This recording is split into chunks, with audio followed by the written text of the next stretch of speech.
Hello दोस्तों, मैं सचिन अरोड़ा एक बार फिर से आप सभी लोगों का स्वागत करता हूं अरोड़ा एजुकेटर के इस ऑफिशियल प्लेटफॉर्म पे। So I hope you all are doing great. आप सब बहुत बढ़िया होंगे और एक बार फिर से तैयार होंगे डे 5 वाले सेशन में बेस्ट 40 क्वेश्चंस को देखने के लिए, समझने के लिए और अपनी नॉलेज को एक बार फिर से चेक करने के लिए कि एग्जाम के इतने करीब आकर ऐसा तो नहीं कि कोई ऐसी चीज आप पढ़ रहे हैं कंप्यूटर में जो यूजफुल नहीं है, या जितना भी आपने पढ़ रखा है उसको आप एनालाइज कर पाए कि वाकई में क्या 40 क्वेश्चन में 35 प्लस स्कोर तक पहुंच रहे हैं या नहीं पहुंच रहे। तो मुझे एक बार कमेंट करके भी बताइएगा कि 40 क्वेश्चन में एक्चुअली में आप स्कोर कर कितना पा रहे हैं।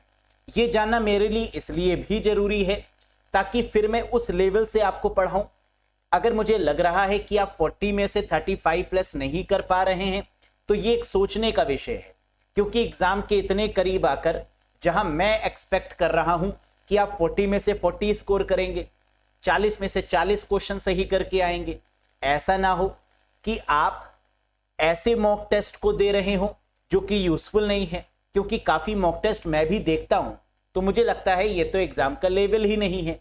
तो वो क्वेश्चंस ही कैंडिडेट को करने चाहिए एग्जाम के पास में आकर जो कि वाकई में आईबीपीएस पूछता है, लेटेस्ट पैटर्न पर बेस्ड है।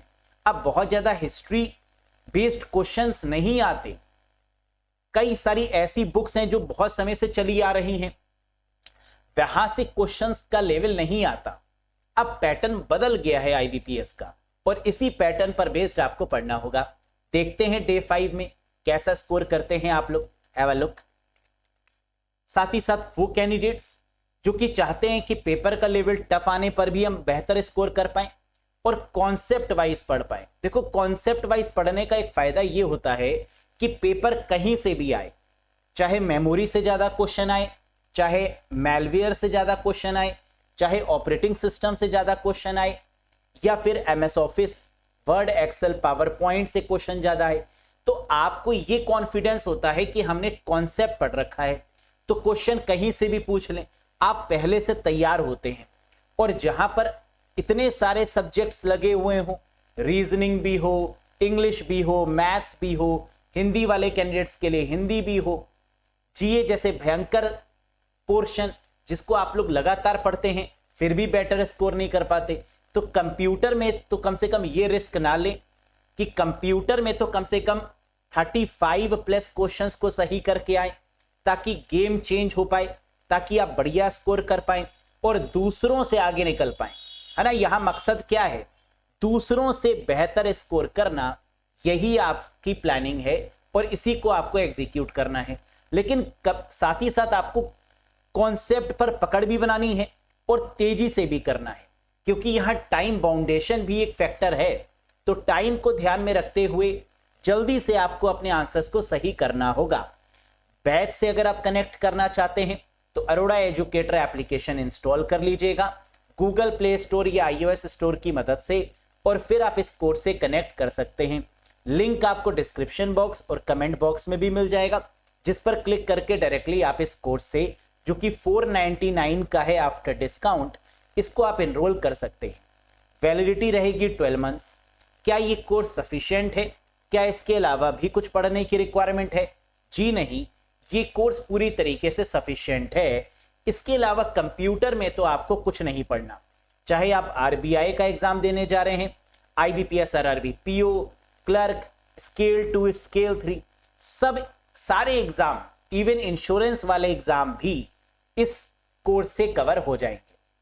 क्लियर है? वैलिडिटी 12 मंथ्स की है। कोई कंफ्यूजन है, कोई डाउट है, दिए गए नंबर पे व्हाट्सएप भी आप हमको कर सकते हैं। बिना किसी देरी के शुरू करते हैं आज के सेशन के साथ। प्रीवियस वाले सेशन में एक क्वेश्चन मैंने आपसे पूछा था, how many bits are there in Ethernet address. Ethernet address, जिसको मैक एड्रेस भी बोलते हैं, जिसको मीडिया एक्सेस कंट्रोल एड्रेस भी बोलते हैं, उसमें कितनी बिट होती हैं? अगर मैक एड्रेस आता तो आप कहते 48 बिट, लेकिन मैक एड्रेस को ईथरनेट एड्रेस भी बोलते हैं या physical address of the computer भी बोलते हैं। तो करेक्ट आंसर क्या होगा? That is 48 bit. Second is the right answer. और मैक एड्रेस को किस फॉर्मेट में लिखा जाता है? हेक्साडेसिमल फॉर्मेट में लिखा जाता है। IPv6 को किस फॉर्मेट में लिखा जाता है? हेक्साडेसिमल फॉर्मेट में लिखा जाता है, जबकि IPv4 को डेसिमल फॉर्मेट में लिखते हैं। ये बात याद रखिएगा। Next question number 1, which of the following option can be pressed to create a new email message in Gmail? Gmail में एक नया ईमेल संदेश बनाने के लिए निम्न में से किस विकल्प को दबाया जाएगा? आप जानते हैं नया मेल अगर आपको ड्राफ्ट करना है, नया मैसेज अगर आपको ड्राफ्ट करना है जीमेल में, तो आप कंपोज पर क्लिक करते हैं। तो करेक्ट आंसर क्या होगा? Option 3, that is compose. Compose पे जैसे ही आप क्लिक करेंगे, आपको सबसे पहले ऑप्शन क्या मिलेगा? ईमेल आईडी लिखने का, जहां पर आप रिसीवर की ईमेल आईडी को लिखेंगे। फिर सब्जेक्ट का ऑप्शन मिलेगा, CC BCC का ऑप्शन मिलेगा, और साथ ही साथ बॉडी ड्राफ्ट करने का ऑप्शन भी मिलेगा। नीचे ब्राउज करने का ऑप्शन भी मिलेगा और सेंड करने का ऑप्शन भी मिलेगा। Next, in MS Word 365 Control E is the keyboard shortcut to। MS Word 365 में Control E इस कीबोर्ड शॉर्टकट का काम क्या है? बताइए। आप जानते हैं कि Control E का इस्तेमाल सेंटर अलाइन करने के लिए करते हैं। क्या सेंटर अलाइन कहीं पर दिया हुआ है? जी हां, option number 2 is the correct one. Centre align करने का मतलब बीच में करना, मिडिल में करना। क्योंकि लेफ्ट अलाइन करना हो तो कंट्रोल L करेंगे, राइट अलाइन करना हो तो कंट्रोल R करेंगे, जस्टिफाई करना हो तो कंट्रोल J करेंगे, और अगर सेंटर अलाइन करना हो तो कंट्रोल E करेंगे। ये क्वेश्चन दोनों तरीके से एग्जाम में पूछते हैं कि सेंटर अलाइन करने की शॉर्टकट की क्या होगी? कंट्रोल E, और कंट्रोल E की मदद से क्या करेंगे? तो आंसर है centre align. Next, which among the following port is also called as mouse port? निम्नलिखित में से किस पोर्ट को माउस पोर्ट भी कहा जाता है? हम जानते हैं कि वैसे तो माउस को कनेक्ट करने के लिए जो पोर्ट्स यूज किया जाता है that is called USB, universal serial बस। लेकिन क्या USB ऑप्शन में है? नहीं। तो आंसर क्या होगा? पहले के समय पर माउस और कीबोर्ड को कनेक्ट करने के लिए PS2 पोर्ट का यूज करते थे।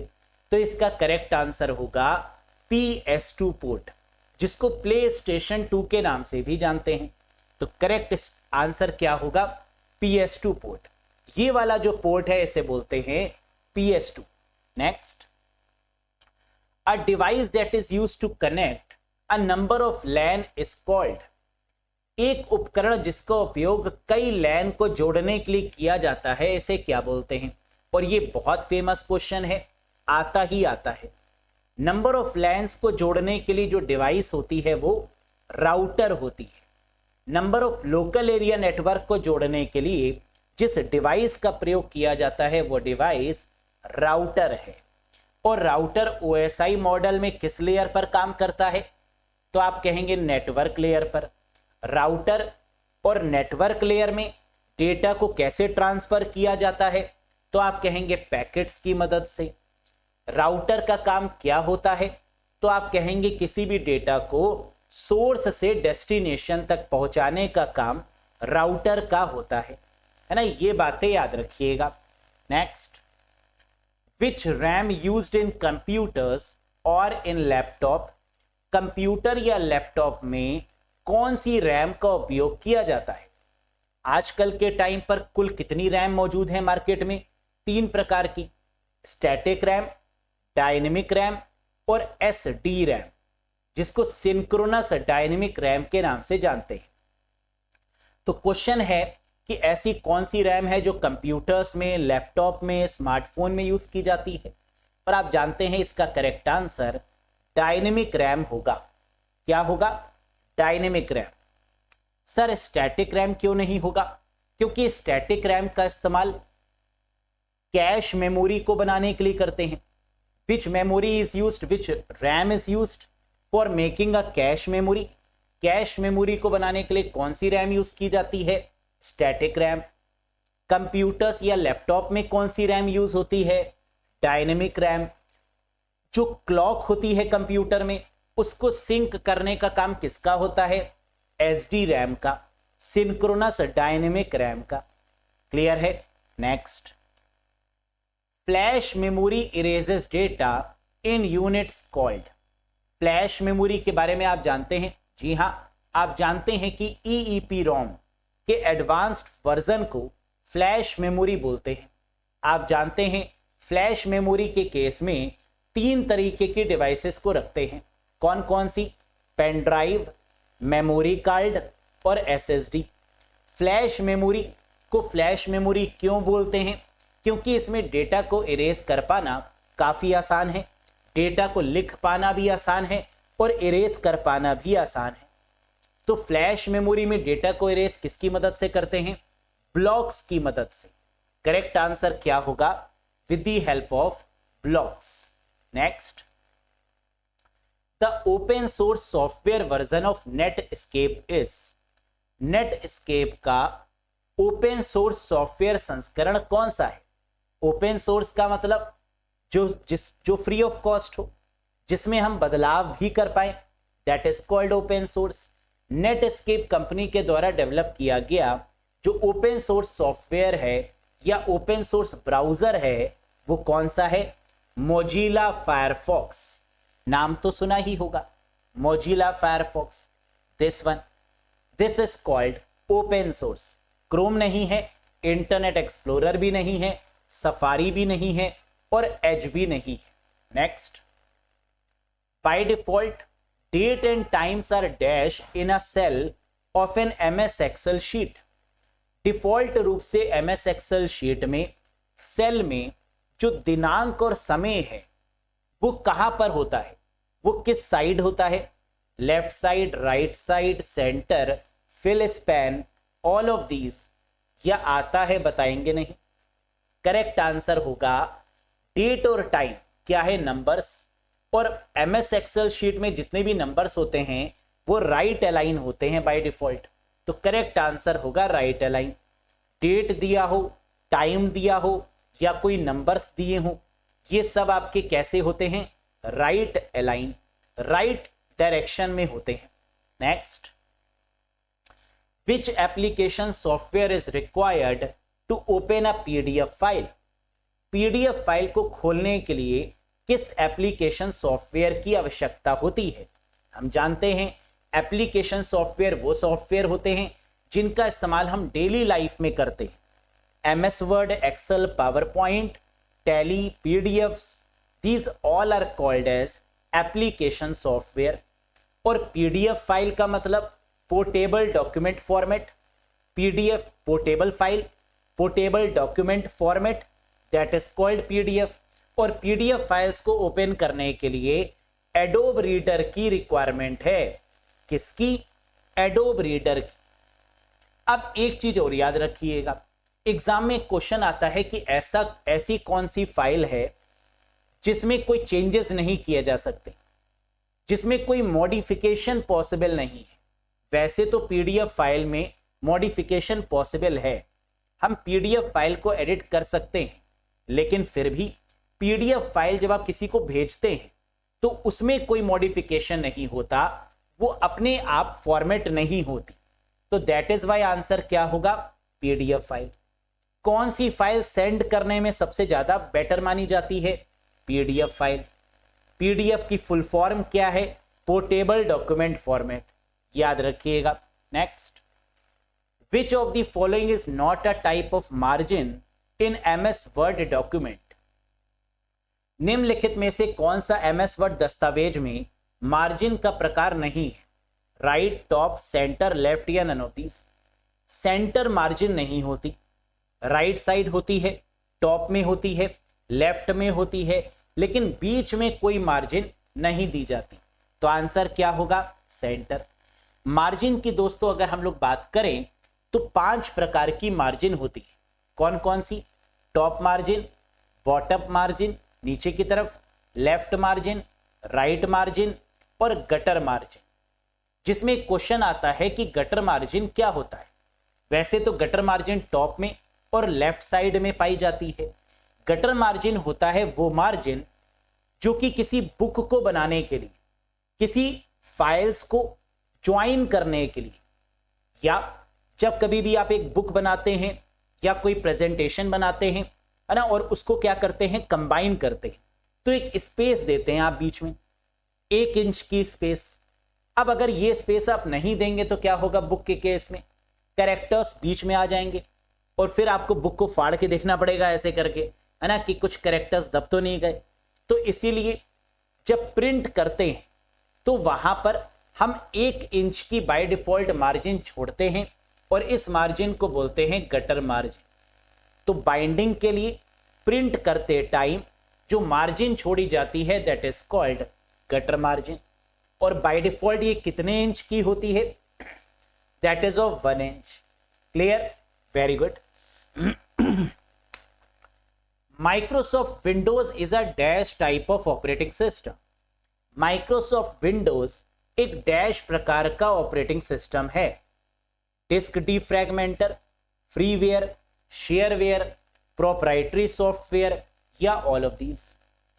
विंडोज कैसा है, तो आप कहेंगे सर विंडोज माइक्रोसॉफ्ट ने बनाया और जिसका किसी पर मालिकाना हक होता है। विंडोज किसने बनाया, माइक्रोसॉफ्ट ने, तो इसका मतलब ये प्रोप्राइटरी सॉफ्टवेयर है।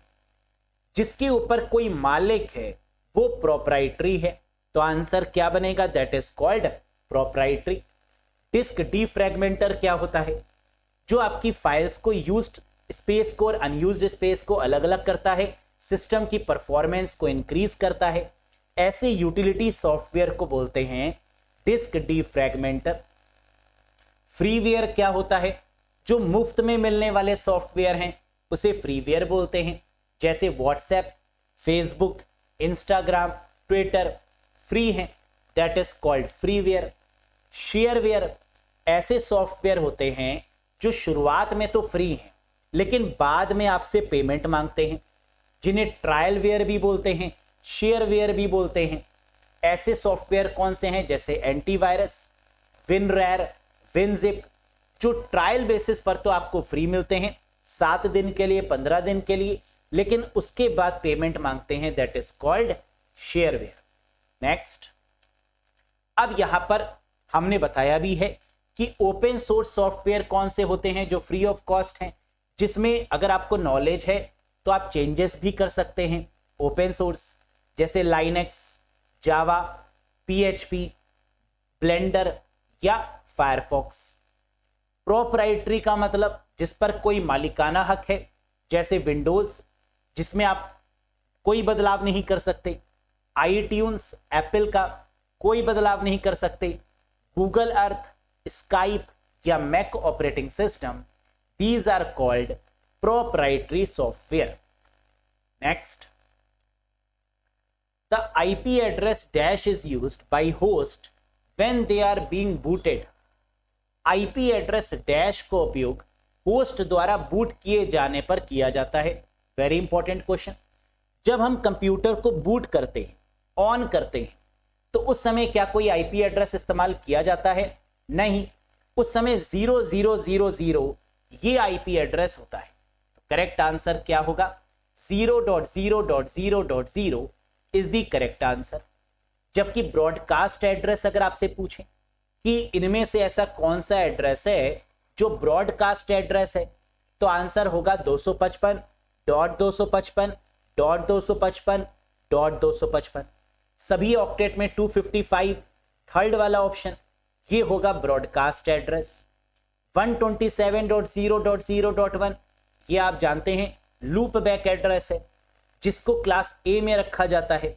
127.0.0.1 कॉल्ड लूप बैक एड्रेस या लोकल होस्ट भी बोलते हैं या टेस्टिंग एड्रेस के नाम से भी जानते हैं। क्लियर है? Very good. When you create a new presentation, जब हम कोई नई प्रेजेंटेशन बनाते हैं, what will be the first slide in MS power point 2021? तो इस केस में जो पहली स्लाइड होती है वो क्या होती है? जब आप एक नई प्रस्तुति बनाते हैं तो एमएस पावर पॉइंट में 2021 में पहली स्लाइड कौन सी होगी? Title slide. जो फर्स्ट स्लाइड होती है जिस पर टाइटल लिखा होता है that is called title slide, यानी second option is the correct one. सबसे पहले आपको क्या मिलेगा, क्लिक टू ऐड टाइटल का ऑप्शन, जहां आप टाइटल लिख पाएंगे। Click to add subtitle का ऑप्शन, जहां पर आप सब टाइटल लिख पाएंगे। और इस पोर्शन को क्या बोलते हैं, जो डॉटेड है, that is called place holder. तो पावर पॉइंट में जो डॉटेड एरिया होता है that is called place holder. Very good. Cache memory works on principle of dash. Cache memory किस सिद्धांत पर काम करती है? हम जानते हैं कि सबसे फास्टेस्ट मेमोरी रजिस्टर है, रजिस्टर के बाद कैश है, और कैश के बाद रैम है। यही है ना सीक्वेंस। तो cache memory works on the principle of, cache memory किस सिद्धांत पे काम करती है? आंसर होगा locality of reference. Locality of reference का मतलब कि जो डेटा बार बार इस्तेमाल किया जा रहा है वो कैश मेमोरी में रहे, और जो डेटा बार बार इस्तेमाल किया जाना बंद हो चुका है उसे रैम में ट्रांसफर कर दिया जाए।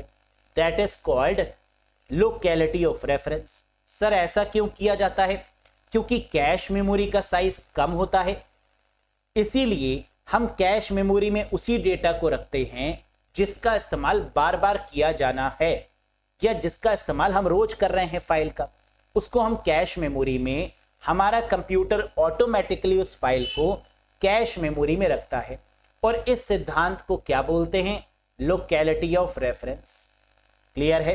Very good. कैश मेमोरी किसके बीच में पाई जाती है? तो आंसर है सीपीयू और मेन मेमोरी के बीच में, प्रोसेसर और रैम के बीच में होती है कैश मेमोरी। याद रखिएगा, सीपीयू और कैश मेमोरी के बीच में जो डेटा ट्रांसफर होता है उसे वर्ड ट्रांसफर बोलते हैं।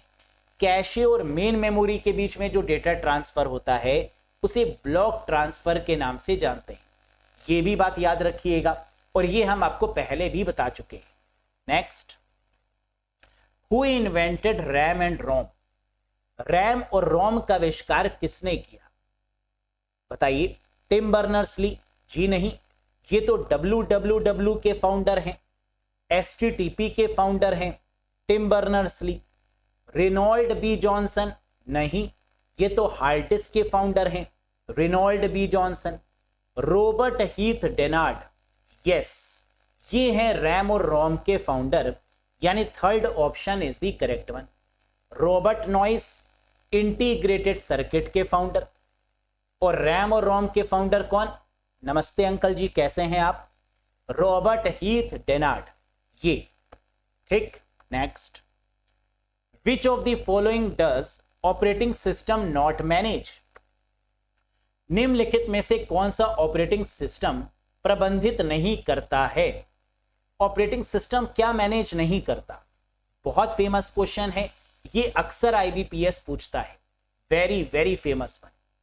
फाइल मैनेजमेंट करता है, मेमोरी मैनेजमेंट करता है, प्रोसेस मैनेजमेंट करता है, लेकिन वायरस प्रोटेक्शन के लिए एंटीवायरस या फायरवॉल यूज की जाती है। ऑपरेटिंग सिस्टम का उसमें कोई भी योगदान नहीं होता। तो करेक्ट आंसर होगा वायरस प्रोटेक्शन का काम ऑपरेटिंग सिस्टम मैनेज नहीं करता। Correct answer is virus protection. Clear है? Next, which Microsoft operating system released after Windows Vista. बताइए, विंडोज विस्टा के बाद कौन सा माइक्रोसॉफ्ट ऑपरेटिंग सिस्टम जारी किया गया? विस्टा के बाद आया विंडोज 7। ये हायरार्की आपको पता होनी चाहिए, क्योंकि यहां से एक क्वेश्चन जरूर आता है कि किसके बाद कौन सा है। विंडोज ME जिसको मिलेनियम एडिशन बोलते हैं, विंडोज XP जिसको एक्सपीरियंस बोलते हैं, फिर विंडोज विस्टा, विंडोज 7, फिर विंडोज 8, 8.1, विंडोज 10 और लेटेस्ट है आपका विंडोज 11। तो क्या क्वेश्चन में पूछा था कि विंडोज विस्टा के बाद में कौन सा आया? तो आंसर क्या होगा? विंडोज 7। अगर पूछते विंडोज XP के बाद कौन सा आया तो आंसर होता विंडोज विस्टा। क्लियर है? तो ये सीक्वेंस जरूर याद रखिएगा, यहां से कोई ना कोई क्वेश्चन जरूर मिलेगा एग्जाम में। Next, select the odd option. इनमें से ऑड विकल्प को चुनिए। हेक्साडेसिमल, ऑक्टल, डेसिमल, बाइनरी या नन ऑफ दीज। आरबीआई का फेमस क्वेश्चन है, बताइए। वैसे तो ये सब नंबर सिस्टम है, hexadecimal number system, octal number system, decimal number system, binary number system, जिसे कंप्यूटर समझता है। लेकिन इसमें एक नंबर सिस्टम वो भी है जो हम लोग समझते हैं, और वो है डेसिमल नंबर सिस्टम, है ना। जैसे 12, 13, 14, 15, 55, 65, 75, ये क्या है? डेसिमल। तो करेक्ट आंसर होगा एक ऐसा नंबर सिस्टम जो हम लोग डेली लाइफ में जिसका यूज करते हैं, दैट इज कॉल्ड डेसिमल। इंसान यानी हम लोग ना तो हेक्साडेसिमल का यूज करते हैं, ना ऑक्टल का यूज करते हैं, ना बाइनरी का यूज करते हैं। इन सब का यूज कंप्यूटर में होता है, लेकिन हम लोग जो डेली लाइफ में यूज करते हैं वो डेसिमल है। तो decimal is the number system we use, human beings use in our daily life, that is why this is the odd one. Clear है? Next, it is the proprietary audio video interface for transmitting uncompressed video data. यह एक ऐसा audio video संचारित करने वाला एक ऐसा process है जो अनकंप्रेस मोड में डेटा को ट्रांसफर करता है। वीडियो डेटा के लिए यूज किया जाता है, ऑडियो के लिए यूज किया जाता है, that is called HDMI, high definition multimedia interface, जो कि ऑडियो भी ट्रांसफर करेगा और वीडियो भी। हमारे टेलीविजन्स में, मॉनिटर्स में HDMI पोर्ट होता है, हाई डेफिनेशन मल्टीमीडिया इंटरफेस, जिसकी मदद से ऑडियो वीडियो ट्रांसफर की जाती है। अब यहां से देखो, इसकी फुल फॉर्म इंपॉर्टेंट है, high definition multimedia interface. HDMI में कितनी पिन्स होती हैं ये भी पूछा जाता है कि इसमें जो आगे आपको एडाप्टर दिख रहा है इसमें पिन्स कितनी है? 19 पिन्स, है ना, याद रखिएगा इस बात को। Next, which of the following is the main function of the CPU? Very important question. निम्नलिखित में से कौन सा CPU का मुख्य कार्य है? Storing the data. क्या CPU में डेटा स्टोर होता है? हाँ, लेकिन वो टेम्परेरी होता है रजिस्टर में। तो इसका मतलब स्टोरिंग करना कंप्यूटर CPU का मेन फंक्शन नहीं है। एग्जीक्यूटिंग द इंस्ट्रक्शन, जी हाँ, CPU में डेटा एग्जीक्यूट होते हैं। इनपुट एंड आउटपुट, जी नहीं। नेटवर्किंग, जी नहीं। ऑल ऑफ दीज, बिल्कुल नहीं। तो करेक्ट आंसर होगा एग्जीक्यूटिंग द इंस्ट्रक्शंस। एग्जीक्यूट करने का मतलब प्रोसेस करना, ये CPU का मेन काम होता है। CPU में कितने पार्ट्स होते हैं? 3। CU कंट्रोल यूनिट, जो डिकोड करता है इंस्ट्रक्शंस को। ALU अरिथमेटिकल लॉजिकल यूनिट, जो डेटा पर arithmetical addition, subtraction, division, multiplication. और लॉजिकल का मतलब greater than, smaller than, greater than equals to, smaller than equals to, not equals to, equals to जैसे ऑपरेशन को परफॉर्म करे, वो ALU है। और MU का मतलब होता है रजिस्टर, मेमोरी यूनिट, जो कि सबसे फास्टेस्ट मेमोरी मानी जाती है, जहां पर डेटा को टेम्परेरी स्टोर किया जाता है, मेमोरी यूनिट।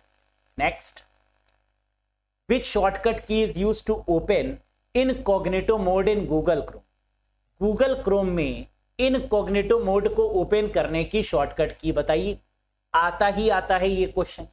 इनकॉग्निटो मोड आप जानते हैं क्या होता है? एक ऐसा मोड जहां पर ये रेस्ट्रिक्शन होती है कि हमने क्या सर्च किया ये पता नहीं चलता। एनोनिमस मोड भी इसको बोलते हैं, इनकॉग्निटो मोड, एनोनिमस मोड। और इसको ओपन करने की शॉर्टकट की क्या है? Ctrl+Shift+N, यानी 4th is the correct answer. Exam में क्वेश्चन ये भी पूछा जाता है कि Ctrl+Shift+N की मदद से क्या होता है, तो आंसर होगा to open the incognito mode. Google Chrome के इनकॉग्निटो मोड को ओपन करने के लिए Ctrl+Shift+N का प्रयोग करते हैं। Next, what is the minimum zoom level that can be set in Google Chrome? Google Chrome में जो जूम लेवल होता है वो मिनिमम कितना है ये भी पूछते हैं, मैक्सिमम कितना है ये भी पूछते हैं, बताइए।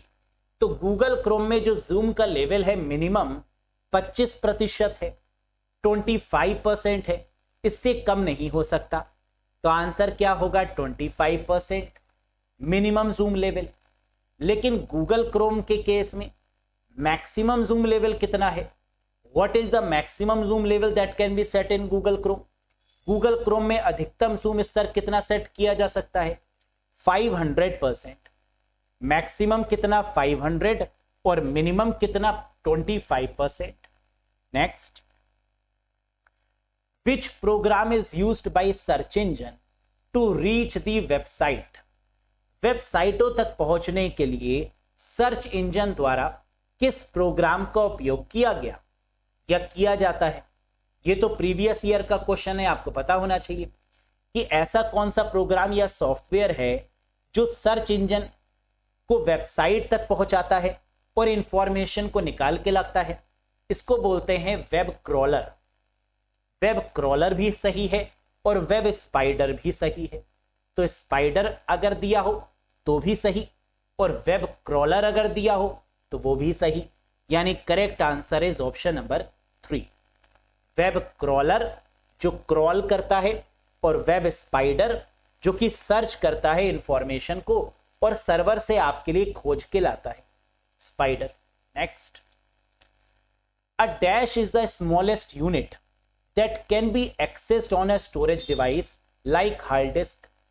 एक डैश सबसे छोटी इकाई है जिसे हार्ड डिस्क जैसे स्टोरेज डिवाइस पर एक्सेस किया जा सकता है। क्या होगा? हार्ड डिस्क की स्टोर होने वाली सबसे स्मॉलेस्ट यूनिट कौन सी है? सोचो। सेक्टर, ट्रैक, निबल, सर्किल या डिस्क? स्टोरेज स्मॉलेस्ट यूनिट मानी जाती है सेक्टर। जहां पर डेटा को स्टोर किया जाता है दैट इज कॉल्ड सेक्टर। एक हार्ड डिस्क किससे मिलकर बनी है? ट्रैक और सेक्टर से। किसी भी डेटा को ट्रैक और सेक्टर में डिवाइड करना क्या कहलाता है? फॉर्मेटिंग कहलाता है। हार्ड डिस्क की स्पीड को किस में मेजर करते हैं? आरपीएम, रेवोल्यूशंस पर मिनट में मेजर करते हैं। पहली हार्ड डिस्क किस कंपनी के द्वारा बनाई गई? आईबीएम कंपनी के द्वारा बनाई गई, है ना। ये सब बातें याद रखिएगा। Next, how many pins are there in the USB-C connector? जो आप मोबाइल फोन लेटेस्ट वाले लेते हैं उनमें जो आजकल आपको कनेक्टर मिलता है वो कौन सा है? USB-C connector. कितनी पिंस होती हैं इसमें? USB-C कनेक्टर में कितनी पिन होती हैं? करेक्ट आंसर है 24 पिंस। RJ45 केबल 8 पिंस होती हैं। ईथरनेट केबल जिसमें RJ45 कनेक्टर का यूज होता है 8 पिंस। टेलीफोन लाइंस की बात करें RJ11 का यूज होता है 6 पिंस। और HDMI केबल जिसके बारे में अभी हम लोगों ने बात करी थी 19 पिंस। तो पिन से एक क्वेश्चन आता ही आता है, इसको याद कर लीजिएगा। ईथरनेट केबल में जो connector RJ45 8 pin, telephone line connector RJ11 6 pins और HDMI पोर्ट जिसको ऑडियो वीडियो पोर्ट बोलते हैं 19 pins. Next, which type of network media carries data encoded into impulses of light? किस प्रकार का नेटवर्क मीडिया प्रकाश के आवेगों में इनकोडेड डेटा को ले जाता है? लाइट की स्पीड से डेटा ट्रांसफर कहां होता है? फाइबर ऑप्टिक केबल में, जो सबसे फास्टेस्ट केबल मानी जाती है। तो आंसर क्या होगा? Fibre optic cable. समुद्र के नीचे इस केबल को सबमरीन केबल के नाम से जानते हैं और इसमें जो कनेक्टर यूज होता है वो SC/ST connector, LC connector use होता है, fibre optic cable. Next, dash is a type of social engineering scam. आएगा ही आएगा ये क्वेश्चन, कंफर्म है। Social engineering scam that uses fear to trick people into downloading malware. Fear पैदा करके, डरा के लोगों को मैलवेयर डाउनलोड करवाया जाता है। ऐसे सोशल इंजीनियरिंग स्कैम को क्या बोलते हैं? डैश एक प्रकार का सोशल इंजीनियरिंग घोटाला है जो डर का उपयोग करके लोगों को मैलवेयर डाउनलोड करने के लिए प्रेरित करता है। डर कैसा? आपको कोई एक मैसेज आया मोबाइल पर कि इस लिंक पर क्लिक करिए और अगर नहीं करेंगे तो आपका मोबाइल 24 घंटे के अंदर बंद हो जाएगा। क्या है? सोशल इंजीनियरिंग है। पूरी इंजीनियरिंग इस्तेमाल की गई है और डर का माहौल बनाया गया कि अगर लिंक पर क्लिक नहीं किया तो मोबाइल बंद हो जाएगा, आपका सिम बंद हो जाएगा, आपका नंबर बंद हो जाएगा। इस तरीके से डराया जाता है एंड दिस इज कॉल्ड स्केयरवेयर। इस तरीके के ट्रिक को क्या बोला जाता है, इस तरीके के क्राइम को क्या बोला जाता है? That is called scareware. समझ में आया? तो the logo and popup notifications are made, कह रहा है इसके लोगो ऐसे बनाए जाते हैं और पॉपअप नोटिफिकेशंस दी जाती हैं, are made to look as if they are from a real cyber security organisation. ऐसा प्रतीत किया जाता है कि ये इंफॉर्मेशन साइबर सिक्योरिटी की तरफ से आपको मिली है, सरकार के द्वारा आपको ये इंफॉर्मेशन मिली है। ऐसा प्रतीत किया जाता है कि इस लिंक पर क्लिक करिए वरना आपका आधार कार्ड डिसेबल हो जाएगा, KYC अपडेट करिए इस लिंक पर क्लिक करके। ऐसी इंफॉर्मेशन को बोला जाता है scareware. Clear? Next, which class of IP address is reserved for unicasting? IP address का कौन सा वर्ग यूनिकास्टिंग के लिए आरक्षित है? हम लोग जानते हैं IP एड्रेस में टोटल कितनी क्लासेस होती हैं? A, B, C, D और E, जहां पर ABC यूनिकास्टिंग के लिए रिजर्व है, D मल्टीकास्टिंग के लिए रिजर्व है और E ब्रॉडकास्टिंग के लिए रिजर्व है। तो आंसर क्या होगा? यूनिकास्टिंग के लिए A, B और C, all of these is the correct answer. Next, यूनिकास्टिंग अच्छा होता क्या है? यूनिकास्टिंग मतलब 1 to 1। जैसे अगर आप मुझे टेलीग्राम पर पर्सनल मैसेज करते हैं या व्हाट्सएप पे पर्सनल मैसेज करते हैं तो ये यूनिकास्टिंग है। मल्टीकास्टिंग का मतलब जैसे अरोड़ा एजुकेटर ऑफिशियल के नाम से मेरा टेलीग्राम चैनल है, मैं जो भी इंफॉर्मेशन होती है वो उसी टेलीग्राम ग्रुप में दे देता हूं, है ना, जिससे कि आप कनेक्टेड भी हैं। तो ये क्या है? मल्टीकास्टिंग। और ब्रॉडकास्टिंग का मतलब क्या होता है? जैसे यूट्यूब, जो मैंने इंफॉर्मेशन दी वो सबको मिल गई, ब्रॉडकास्टिंग है। समझ में आया? Next, select invalid type of animation below. नीचे अमान्य प्रकार के एनिमेशन का चयन करें। एनिमेशन कहां देखने को मिलता है? पावर पॉइंट में। और एनिमेशन कौन कौन से होते हैं? एंट्रेंस, एम्फेसाइज, एग्जिट और मोशन पाथ। मूविंग पाथ गलत है, मोशन पाथ सही है। तो करेक्ट आंसर क्या होगा? 4 प्रकार के एनिमेशन होते हैं, एंट्रेंस, एम्फसाइज, एग्जिट और मोशन पाथ। यहां क्या गिवन था? मूविंग पाथ, जो कि इनवैलिड है, जो कि गलत है, जो कि अमान्य है। Next, which of the following is not a valid function in MS Excel 365? Very important question. निम्नलिखित में से कौन सा MS Excel 365 में वैध कार्य नहीं है, वैलिड फंक्शन नहीं है? सम फंक्शन वैलिड है, काउंट फंक्शन वैलिड है, सब्ट्रैक्ट नहीं होता। तो subtract is the invalid, count ए सब कुछ काउंट करने के लिए वैलिड है, नन ऑफ दीज होगा नहीं, क्योंकि करेक्ट आंसर है सब्ट्रैक्ट फंक्शन। ये कोई फंक्शन नहीं होता। अगर हमें 2 वैल्यूज में सब्ट्रैक्शन करना है तो हम क्या करेंगे? इज इक्वल्स टू का साइन लगाएंगे, पहले वाले सेल पर क्लिक करेंगे, माइनस का साइन लगाएंगे और दूसरी सेल पर क्लिक करेंगे। जिन दोनों पर हमें सब्ट्रैक्शन अप्लाई करना है उनके बीच में माइनस का सिंबल लगाएंगे और सब्ट्रैक्ट हो जाएगा, जबकि सब्ट्रैक्ट नाम का कोई वैलिड फंक्शन नहीं होता। Next, how many presentation views are there in MS PowerPoint 2021? Views से क्वेश्चन तो आएगा ही आएगा, पावर पॉइंट में व्यूज से क्वेश्चन बनेगा ही बनेगा। MS PowerPoint 2021 में कितने प्रेजेंटेशन व्यूज होते हैं? हम जानते हैं टोटल व्यूज अगर पूछते कि व्यू टैब में टोटल व्यूज कितने हैं तो आंसर हो जाता 8 व्यूज। प्रेजेंटेशन व्यूज कितने हैं? 5। मास्टर व्यू कितने हैं? 3। टोटल मिला के कितने हैं? 8। समझ में आया? आइए देखते हैं। करेक्ट आंसर है 5। व्यू टैब पर क्लिक किया पावर पॉइंट में, प्रेजेंटेशन वाले व्यूज कितने आ गए? 5। Normal, outline, slide sorter, notes page और रीडिंग व्यू। मास्टर व्यू कितने हैं? 3। स्लाइड मास्टर, हैंडआउट मास्टर और नोट्स मास्टर। तो 5 और 3 कितने हो गए? 8। क्या इनके अलावा भी कोई व्यूज होते हैं? जी हां, presenter view, slide show view जो कि गिवन ही नहीं है, टोटल 10 होते हैं। व्यू टैब में टोटल 8 होते हैं, प्रेजेंटेशन वाले 5 होते हैं और मास्टर वाले 3 होते हैं, है ना, याद रखिएगा।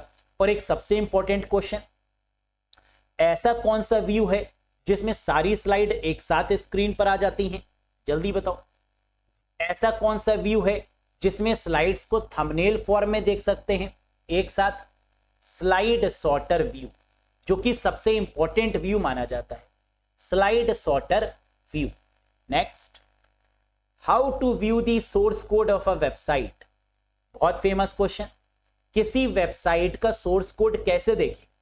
कोई भी वेबसाइट ओपन करिए, कंट्रोल यू दबाइए, सोर्स कोड आ जाएगा उसका। तो how to view the source code of a website?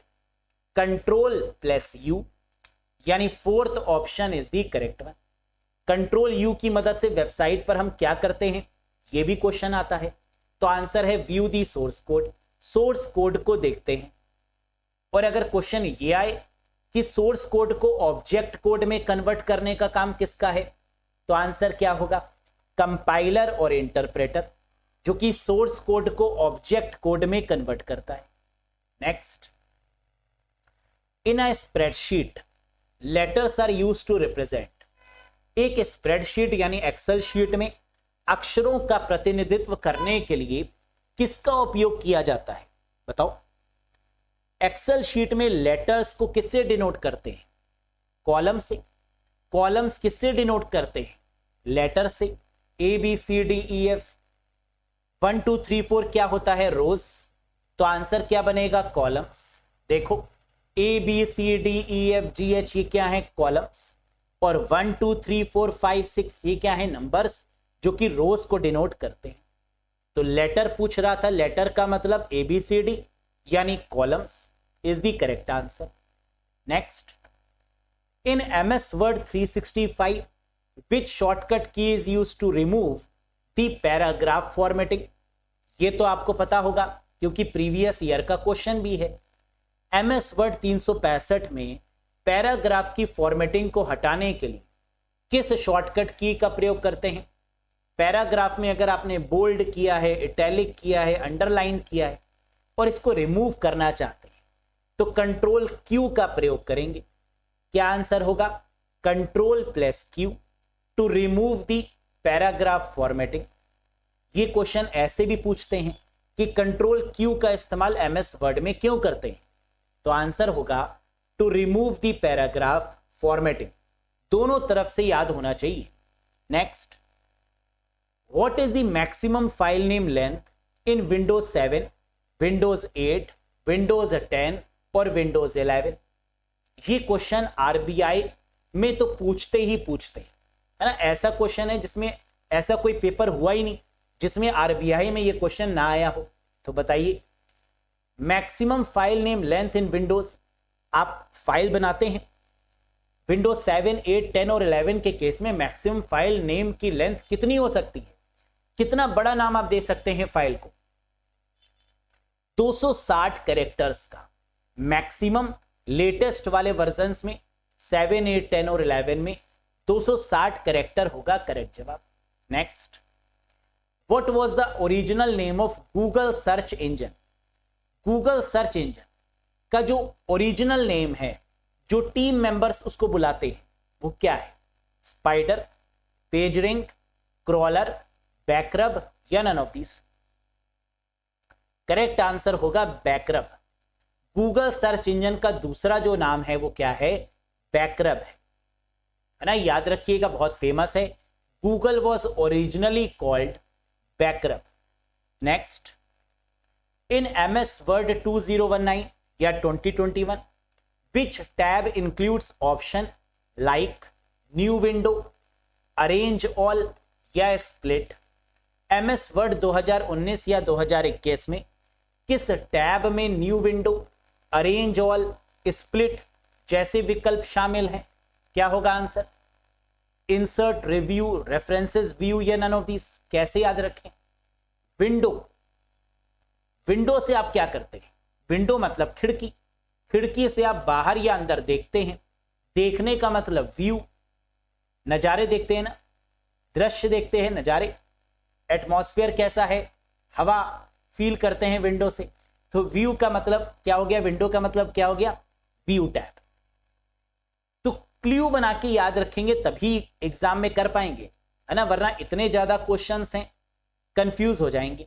तो विंडो आए, अरेंज ऑल, स्प्लिट आए इसके साथ में, तो आंसर क्या बनेगा? View tab. देखो view tab, new window, arrange all, split, view tab.